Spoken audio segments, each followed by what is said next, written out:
cuando hice mi primera exhibición la hice desde el living de mi casa, tenía mi casa llena de LEDs cubiertos por lanas. Era un lío mi espacio, pero era hermoso. Cindy Lilén es una artesana patagónica que expuso en la Bienal de Londres. Empezó desde el living de su casa y fue creciendo hasta llamar la atención de grandes marcas. Fiel a sí misma, la aventura y orden se entretejen con tradición y modernidad, presentando una obra fascinante. En el túnel de Sábato, cuando arranca la obra, hay un pintor que está presentando el cuadro y Sábato comenta sobre cómo muchas veces cuesta que una artista hable sobre la centralidad en su obra. Este pintor comenta de que la centralidad en ese cuadro es una ventanita que está a medio abrir. Sin embargo, vienen críticos, público en general, que no entiende muy bien qué es lo que está viendo. A lo largo de tu obra has sido premiada, ganaste becas, estuviste en Uzbekistán, has expuesto en Milano, ahora estás acá. ¿Cuál dirías vos que es la ventanita de tu obra? Qué buena pregunta. Creo que la tactilidad. La tactilidad. Creo que mi obra, en todos los escenarios que he podido presentarla, se interrelaciona con el espectador a través de lo sensorial. Y creo que al usar fibras naturales, lo táctil, debo decir que creo que tiene un gran impacto, que puede ser la ventanita de mi obra. Hay entrevistas tuyas en las que te definís como artesana y otras como diseñadora. ¿Qué sos para vos? Cuando vas para un hotel y tenés que poner profesión. Lamentablemente en el mundo que vivimos hoy en día es difícil definir las cosas correctamente, creo, ¿no? Soy artesana, creo que me gusta más la palabra en inglés para esto, que es craft, por la connotación que tiene.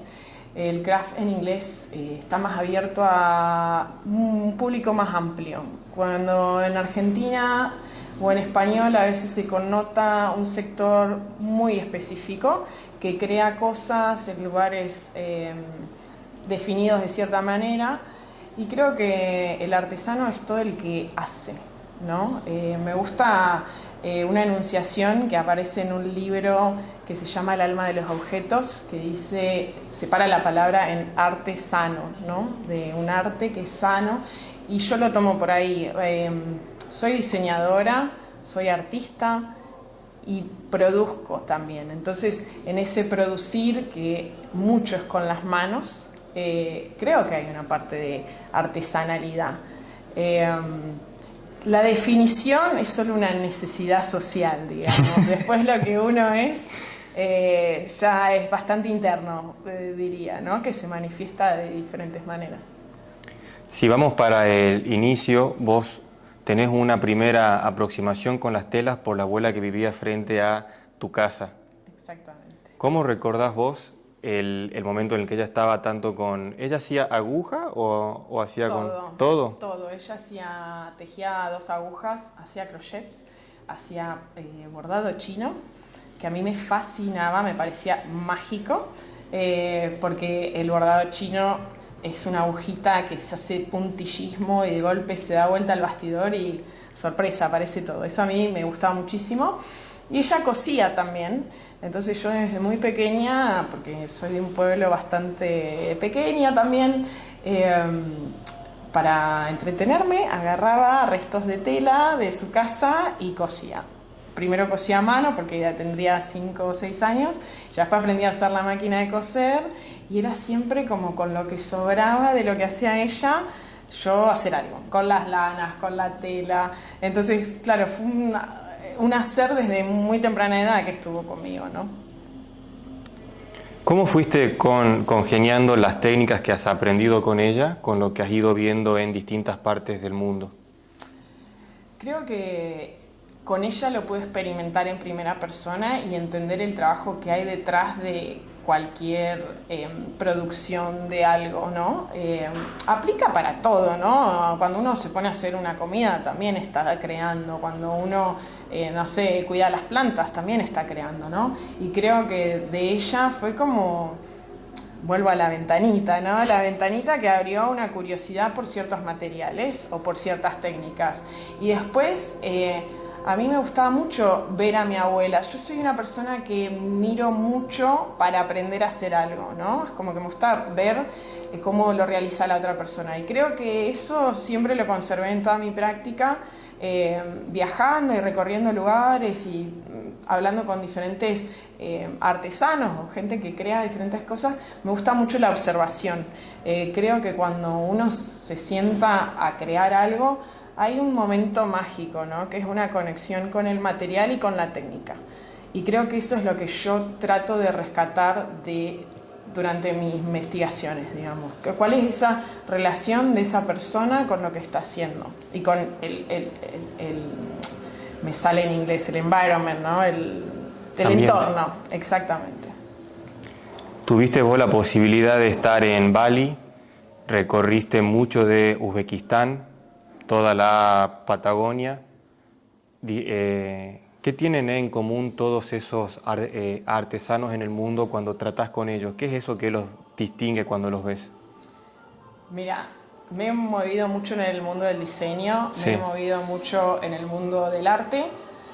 Mi comunidad favorita son los artesanos, porque creo que hay una conciencia del tiempo y el espacio innata a todas las personas que crean con las manos, que es hermosísima. Creo que no importa de dónde vengas, yo que me enfoco bastante en lo textil, hay muchas técnicas iguales en todos los puntos del mundo, aunque hayan sido comunidades que no sabemos si se han conectado en algún momento o no.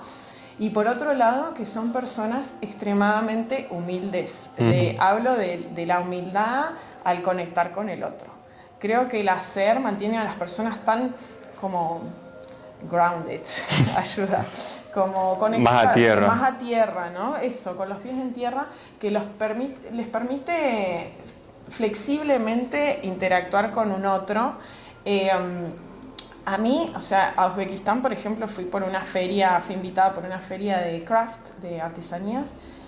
Yo no te puedo explicar la cantidad de cosas que esa gente me regalaba, me explicaba, me mostraba, me presentaban a los abuelos, cuando había algo en común, ¿no? Como era muy, muy fácil. Y también me ha pasado visitando otras comunidades y demás, hay un idioma innato, un lenguaje que mantiene la gente que crea, que es muy genuino al ser humano. Creo, como muy simple, pero muy efectivo a la vez en cuanto a conectar con el otro. Y creo que es un poco la característica del hacer, ¿no? Es como que hago por mí, pero para un otro, aprendo de un otro y puedo ofrecer esto a un otro. Entonces hay siempre como una interacción vincular, espacial, temporal, que es muy interesante para mí. Comentabas antes que habías visto desde técnicas hasta diseños y dibujos que se replicaban en varias culturas, independientemente de si se hayan conocido o no. De todos los que viste, ¿cuál es el que más te llamó la atención y dijiste, wow, no puedo creer que esté presente acá, acá y acá? Hay unos patterns que son muy típicos en la Patagonia también, como bastante geométrico, ¿no? Como triangulares o medio como escalonados también, que van y vienen, ¿no? Lo he visto en muchas culturas, capaz no igual, pero muy similar. Y a veces lo ves en una pieza textil, a veces en una arquitectura, a veces... Y son cosas muy antiguas, ¿no? Uno va a un museo, no sé, en Grecia y empieza a encontrar estas cosas en vasijas que no sé de qué año son, ¿no?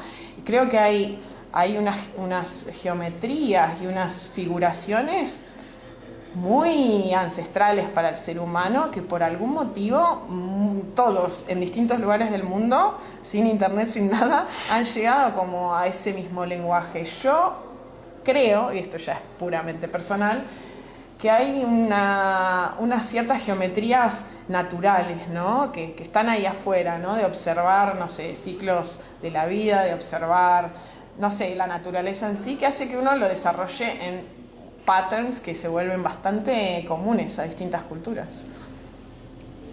Cuando Luca Prodan estuvo en Brighton, contó que lo que más le había gustado a él de esa ciudad era la sensación de que había una efervescencia cultural under que nunca explotaba del todo, pero que sin embargo fluía.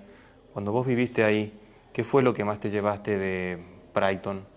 Yo no viví en Brighton, estuve en Brixton, pero donde viví la mayor parte de mi tiempo acá en Londres, pero es un poco lo mismo, ¿no? Creo que Londres es como... Yo siento que mi práctica es un poco el producto de el venir de un pueblo muy pequeño, Sí. Y bastante aislado, y vivir en una ciudad como Londres. Londres tiene el ojo mundial, ¿no?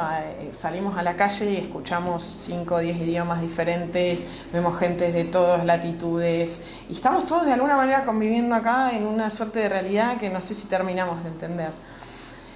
Y creo que ese diálogo de lo supermoderno, la globalización, la rapidez, ¿no?, de una ciudad como Londres, se contrasta con de donde yo vengo, ¿no? Con un pueblo muy tranquilo, con una población reducida, con una ubicación geográfica de difícil acceso, y creo que para mí personalmente no puedo tener uno sin el otro, ¿no? Es como que me gusta la vida y la riqueza que me ofrecen ciudades grandes como Londres, pero necesito esa bajada a tierra que me dan los lugares más pequeños. Entonces creo que ahora, en este momento histórico en el que estamos viviendo, hay como una necesidad del ser humano de el que se fue muy ya adelante, ¿no?, tecnológicamente hablando, cantidad de gente, dinámicas de ciudades muy grandes. Hay una necesidad como de bajar un poco y empezar como a vivir más conectado con el alrededor, y en los otros lugares pasa un poco al revés, estás muy ahí, muy conectado, muy demás, pero capaz estás aislado de todo.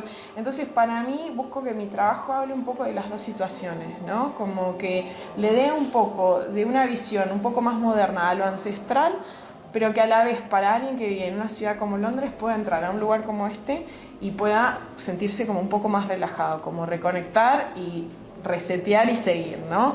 Creo que para mí el diálogo de estos dos opuestos es una parte fundamental de lo que hago. El diálogo entre lo material y lo inmaterial está bastante presente en casi toda tu obra. ¿Cómo te llevas vos con, por ejemplo, Eduardo Galeano tiene un cuento que se llama Prendas Típicas, en la que él cuenta cómo el sombrero de copa llega al altiplano y cómo básicamente se lo ponen y las collas empiezan a usar algo que no habían usado en su vida, porque Inglaterra es como que les enchufa sombrero que no tenían en dónde más poner.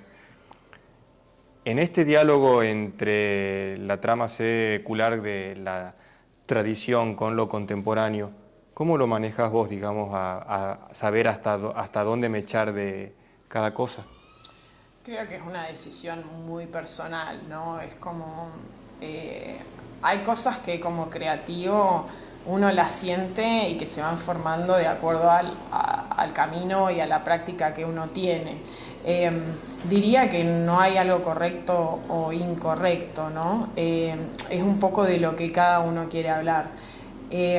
Particularmente siento que también mucho de lo que uno se completa con la mirada del otro. O sea, yo acá estoy proponiendo algo, hay gente que lo va a tomar en el sentido que yo lo propuse y gente que no.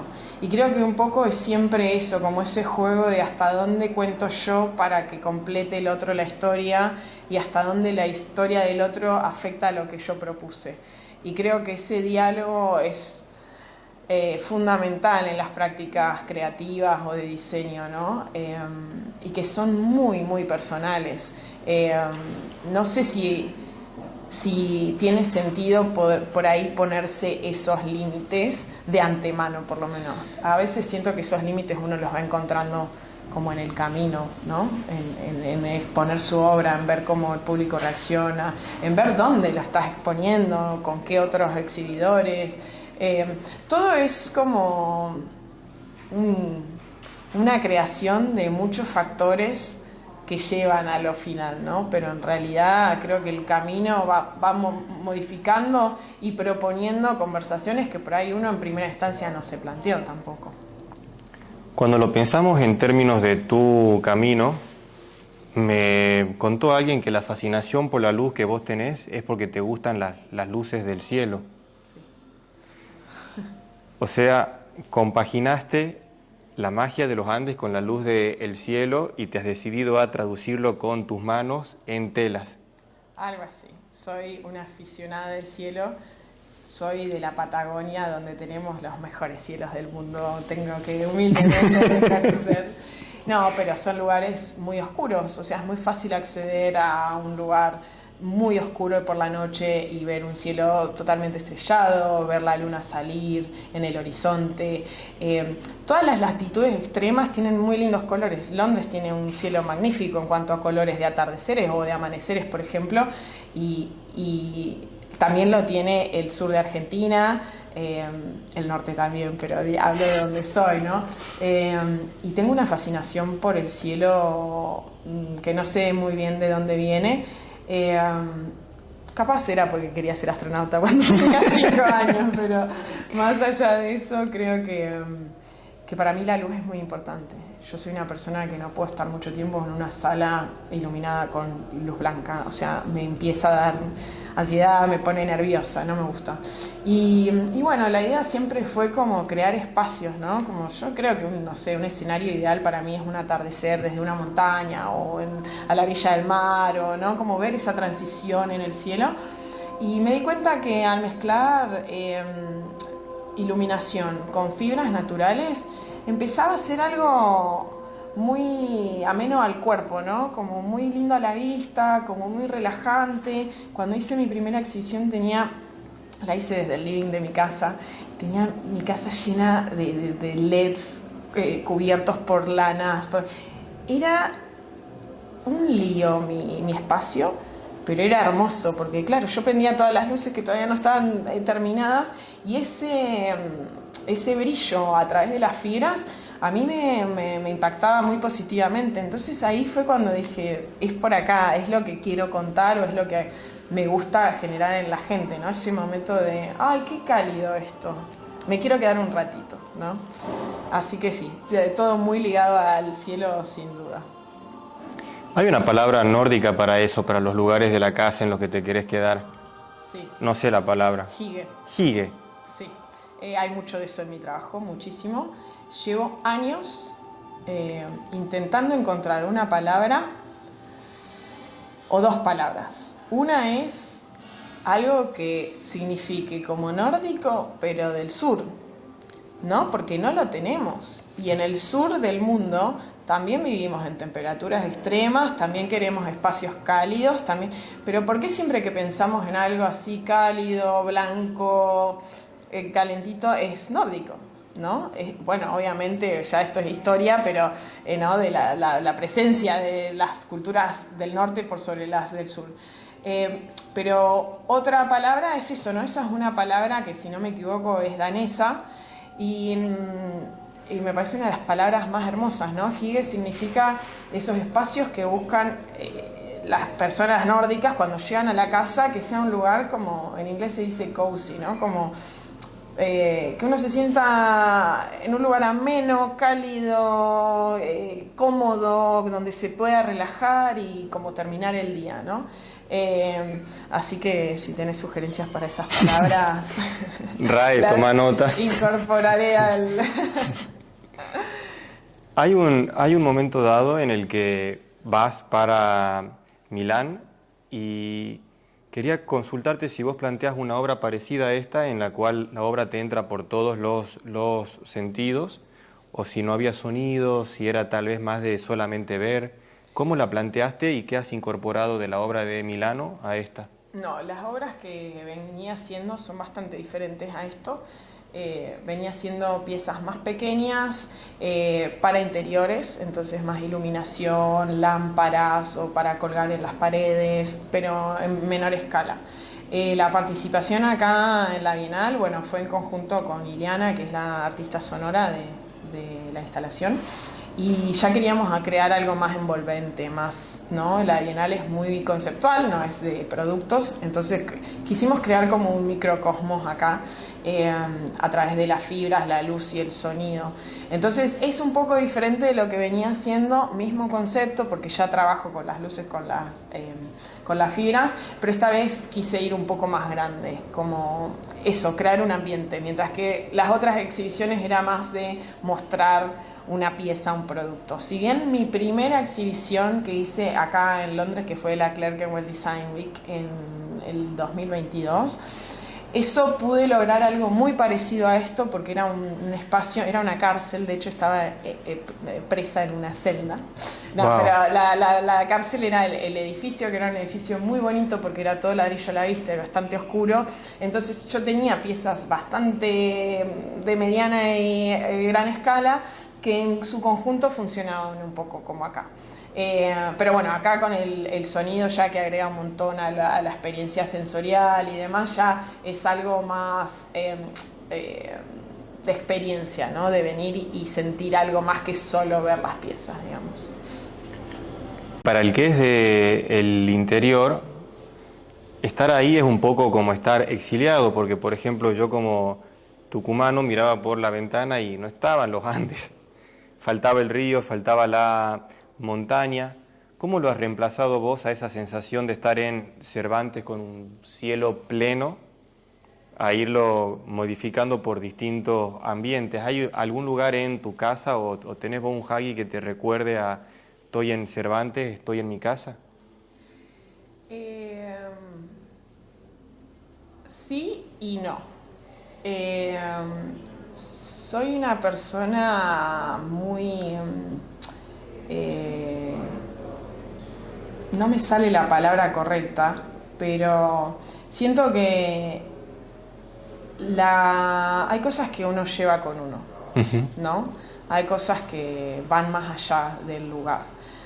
Tengo una facilidad de adaptación bastante alta, por suerte. He vivido en muchos lugares, todos ellos muy distintos entre sí. Soy de un pueblo, o sea que cualquier ciudad grande ya es un contraste muy grande a de donde yo salí, digamos.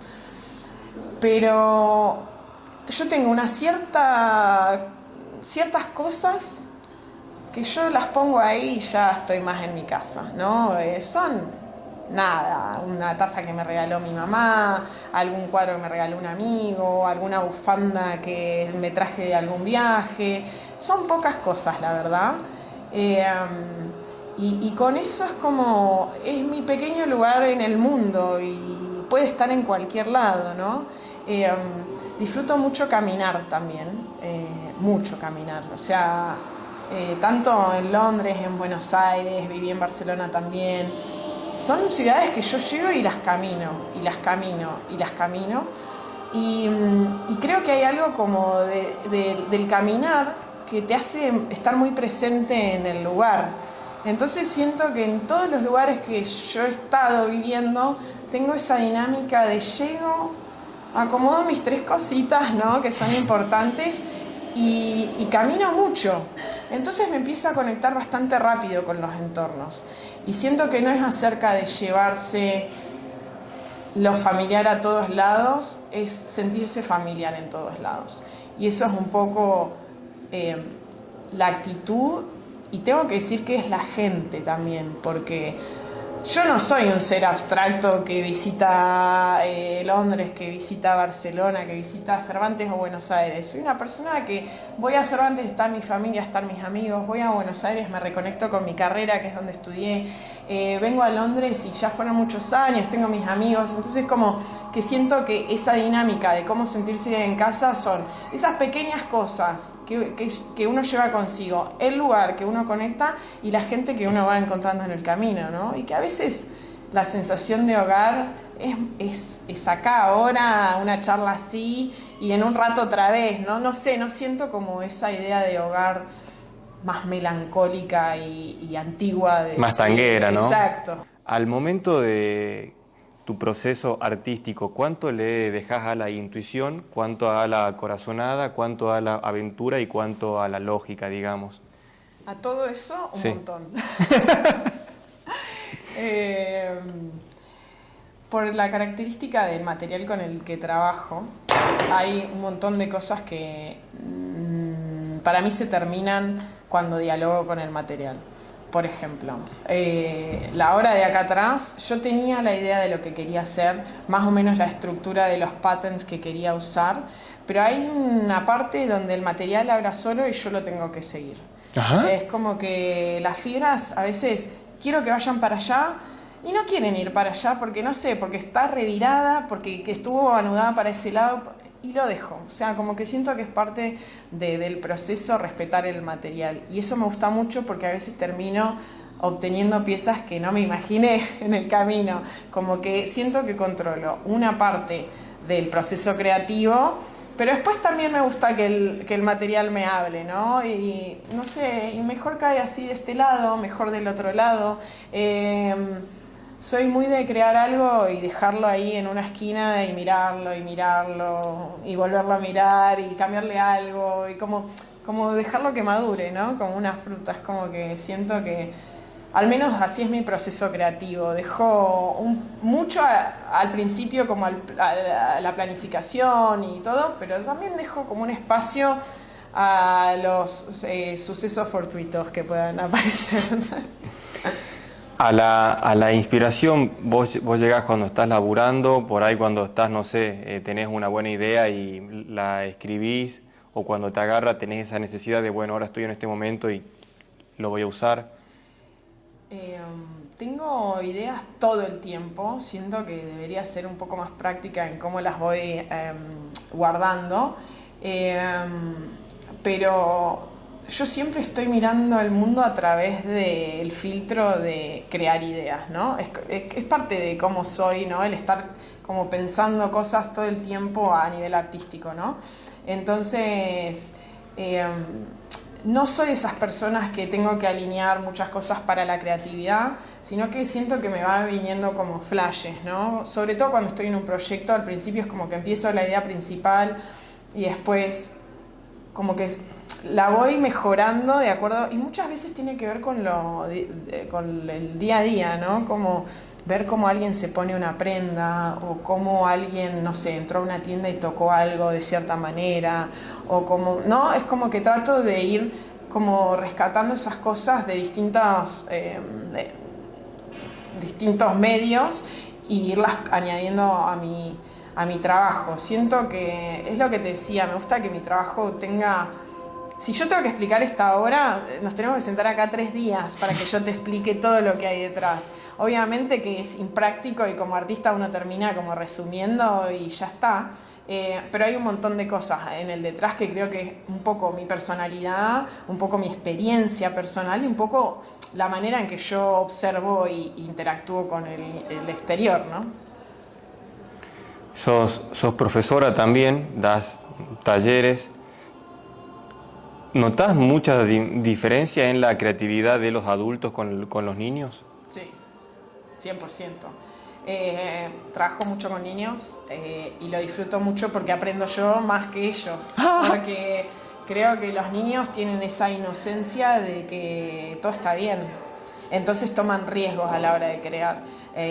Normalmente, si están aprendiendo a dibujar, uno dice un círculo y ellos hacen un óvalo, una estrella, da igual. Ellos están creando lo que ellos están queriendo proyectar de su cabeza sin estructuras. Un adulto, en cambio, trata de ir a lo certero, ir a lo perfecto, ir a lo que se supone que tiene que ser. Y creo que la creatividad, o sea, todos necesitamos estar en contacto con niños para poder ver cómo ellos ven el mundo. Me parece fantástico. O sea, esa inocencia de tocar, de, ¿no? Como emocionarse con nada, algo que encastre solamente. Ellos son muy felices con eso, ¿no? Y nosotros es como... no, creo que la creatividad...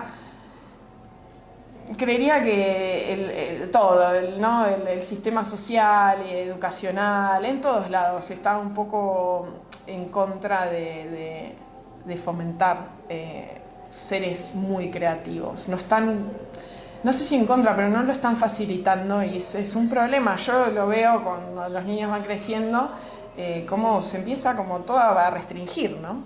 Y me da pena, la verdad, pero... Hablando de eso, Bolaño, un escritor chileno, cuenta que cuando él llegó al punto este que describís vos ahora, él necesitó de un empujón muy grande de alguien que le diga, che, mirá que lo que estás haciendo está bien. Y él decía, bueno, pasa que el mayor crítico conmigo mismo soy yo mismo, soy muy despiadado con lo que yo creo. ¿Cuál es o sea, cómo llegás vos a ese momento en el que decís, che, tengo que creer en esto que estoy haciendo, porque me tiene que gustar a mí? Sí, es muy difícil. Es muy difícil y yo creo que tengo la suerte de tener muy buenos amigos y un gran apoyo familiar, porque estas exhibiciones terminan siendo muy personales. En el fondo es mi nombre o el de quien colabore, en este caso Ileana, frente a una obra. Y de ahí uno cuando deja la obra ahí afuera pueden pasar muchas cosas. A mí me gusta mi obra, pero también pienso en 1000 posibilidades de cómo la obra podría haber sido y todas me gustan bastante, ¿no? Entonces a veces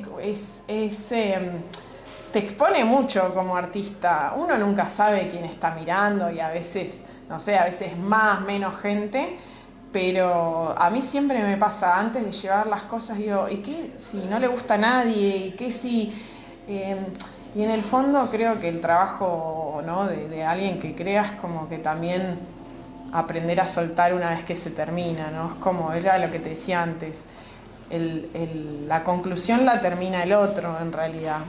Yo sé lo que quiero decir, no sé si todos lo van a entender, el que quiera también me lo puede preguntar, pero hay una cosa ahí que es como el soltar y bueno, y que sea lo que tenga que hacer. Y hay veces que uno le agarra como el síntoma de perfeccionismo y que no hay nada que termine de ser como lo que uno quiere al 100, ¿no? Pero creo que también es como una experiencia sabia, ¿no? De decir, bueno, hasta acá y lo suelto, y ya la próxima será diferente, ¿no? A mí me pasa que me gusta mucho crear y a veces quiero como hacer de todo el tiempo, meter cosas, y es como que ahí es donde digo, bueno, no, a ver, desglosemos qué quiero comunicar, dónde lo voy a comunicar, porque no es lo mismo un público acá, un público en Milán, un público en Argentina.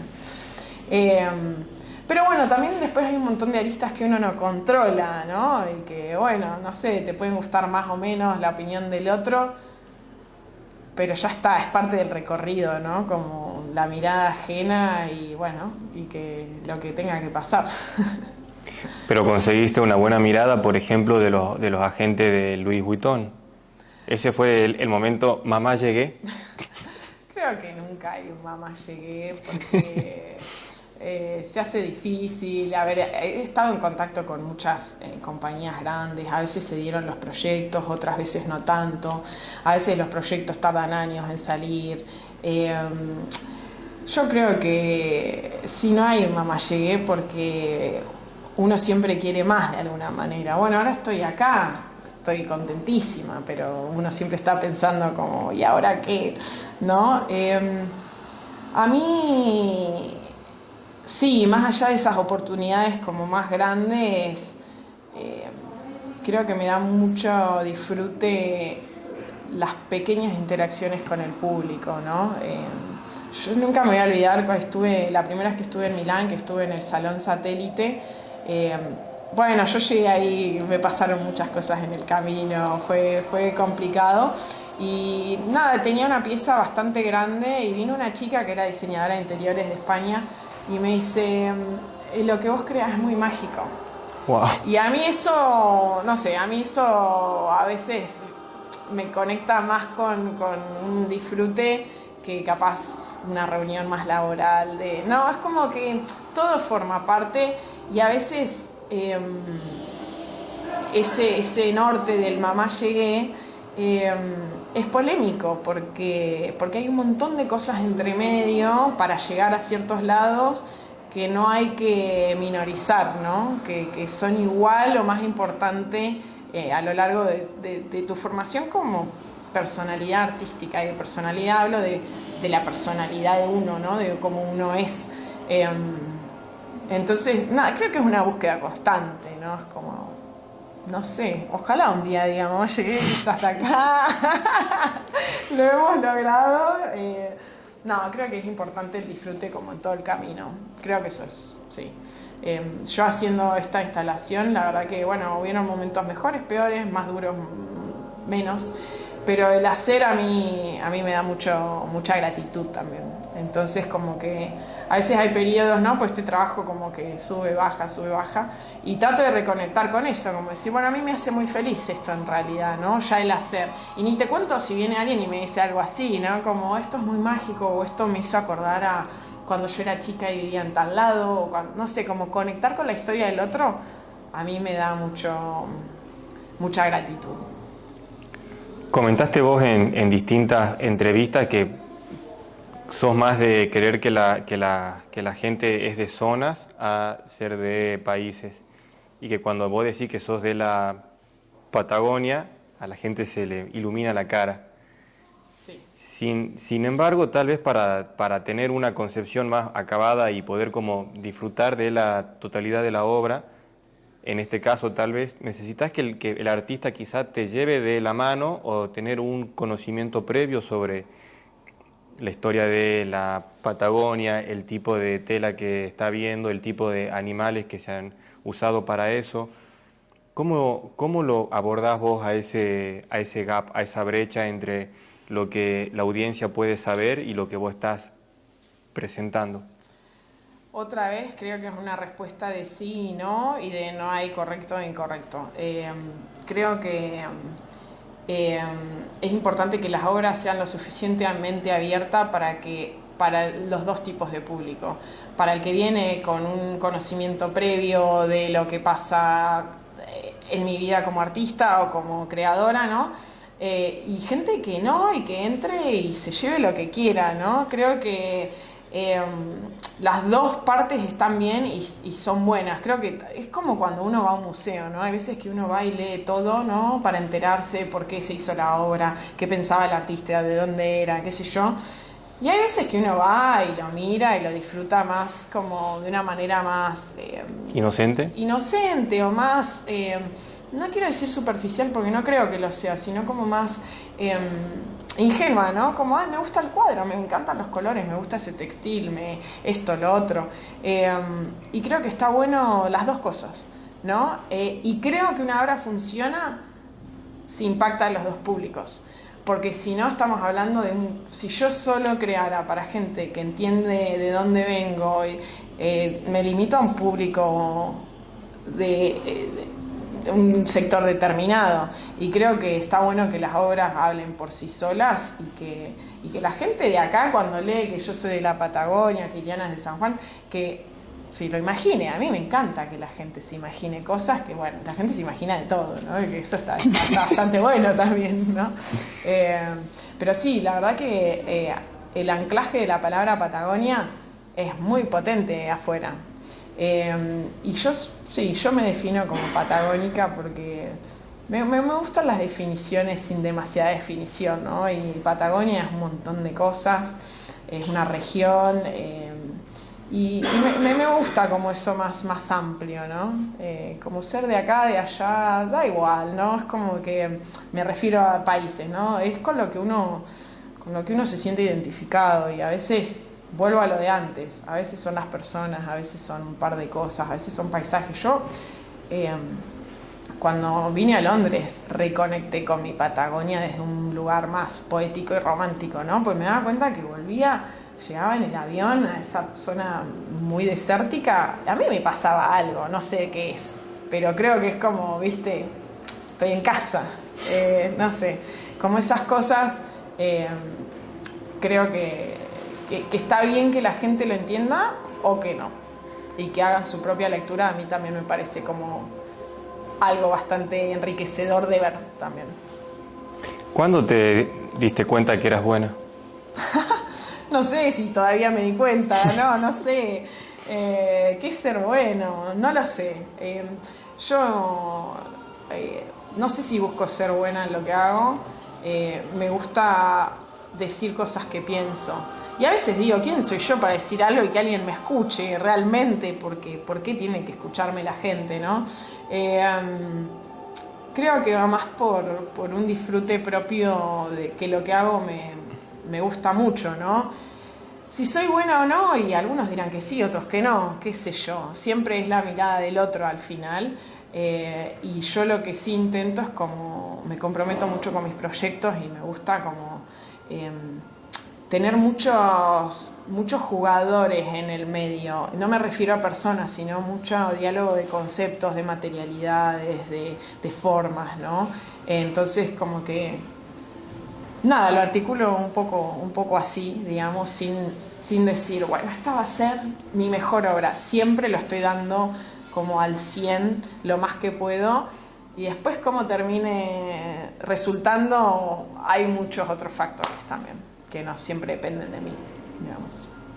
Recientemente Francia sacó una ley que de alguna manera se la puede leer contra empresas como Temu y Shein, en la cual ellos empiezan como a cortarles el mercado a estas empresas que venden ropa fashion ya de comprar, tirar, comprar. Quería pedirte una reflexión sobre eso, siendo que vos estás muy metida en ese mundo.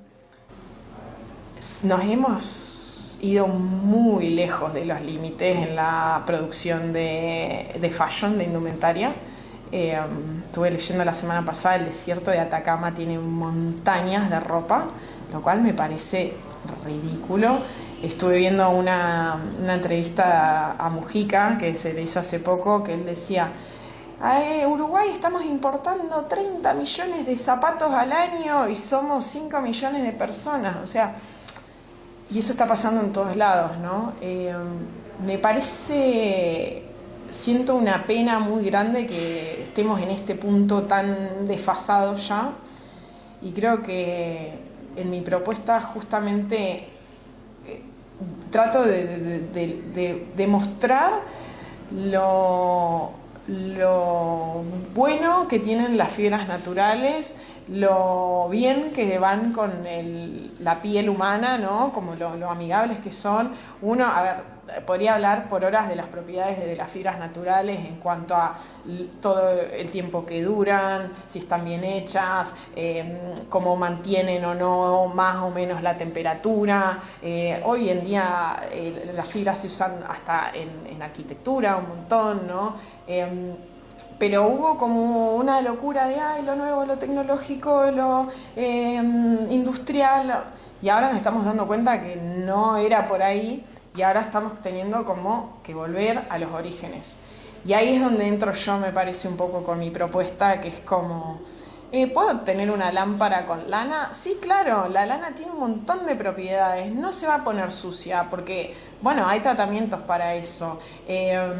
No se te va a prender fuego la casa, porque la lana es inífuga de por sí. O sea, creo que hay un montón de malas concepciones acerca de las fibras naturales que las han dejado de lado. Y por otro lado también en países como Argentina, que podríamos tener una capacidad de producción de fibras naturales, te diría 3, 5 veces más de las que tenemos actualmente, hay que volver a estas discusiones donde ¿por qué y para qué los hacemos? Bueno, tenemos un montón de comunidades que son buenísimas con el tratamiento de las fibras y los textiles.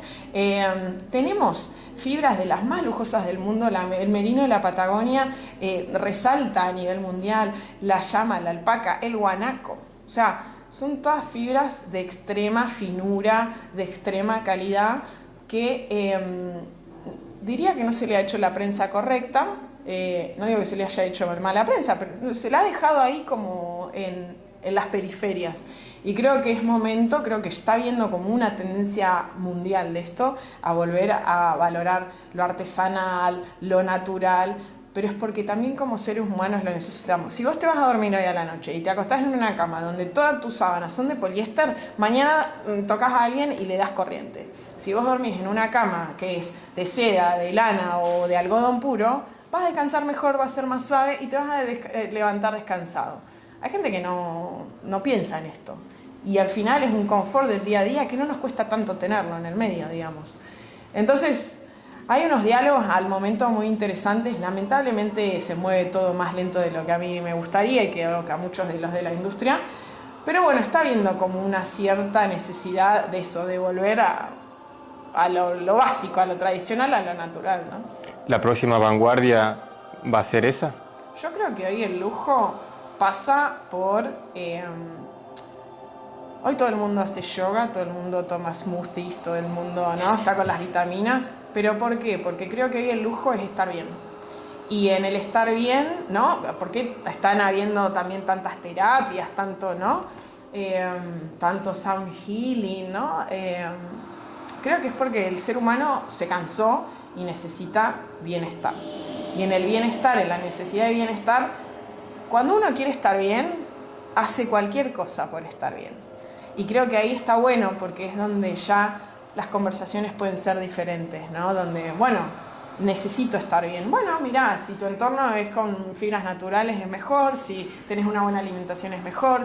Entonces creo que es algo muy complejo, ¿no? Y que abarca muchas caras, porque no puedo yo cambiar algo sola, ¿no? Tenemos que ser un montón de gente tratando de... voy a tratar de estar positiva y decir que puede ser que un cambio se venga pronto en esto. Si yo no supiera nada sobre la Patagonia y quisiera que me cuentes un poco sobre lo que has creado, ¿cómo me lo contarías? A ver, este proyecto también no solo se enfoca en la Patagonia, sino que en toda la región andina, entonces hubo un poco de investigación como más, de más área, ¿no? No solo en la Patagonia. Yo diría, y acá me voy a poner un poco de eslogan futbolero, pero la Patagonia, como para otros, será otros lugares, o los Andes, son cosas que se sienten. Si vos alguna vez hiciste un hiking a una montaña alta, hay una sensación de emoción cuando llegás. Que entre medio decís, ¿por qué estoy acá? Qué difícil, ¿para qué? No, me hubiera quedado en mi casa tomando un café. Pero cuando llegas a la cima es como esa visión desde arriba, no sé, el esfuerzo que pusiste y demás, te da como una especie de, llegué, ¿no? Y para mí esta instalación habla un poco de esos momentos, ¿no? De cuando, no del llegar, sino el de llegar a un lugar donde te invade tanto que lo único que podés hacer es como disfrutarlo, ¿no? Y quise contar un poco eso, quise contar un poco esa conexión que por ahí existen, sobre todo en el interior del país, en algunas comunidades, y ya no solo en comunidades, sino en muchos estratos de la sociedad, de creer en algo más, ¿no? De conectar con la naturaleza, de entender, qué sé yo, somos un país lleno de mitos y leyendas de absolutamente todo, ¿no? Hay un deseo humano de creer en algo más allá. Y creo que esto habla un poco de eso, a través del material, el sonido y las técnicas, hablar de eso que está más allá, que no te lo puedo decir en palabras porque no, es imposible, ¿no? Lo tengo que poder tocar. Exactamente. Sí. Cindy, muchísimas gracias. A vos, me ha encantado todas las preguntas. ¿Hay algo que te hubiera gustado que te pregunte, que no te pregunte? No, la verdad que creo que he hablado de más de esto. No, para nada. Muchísimas gracias. Un placer, ¿eh? Por favor. Gracias.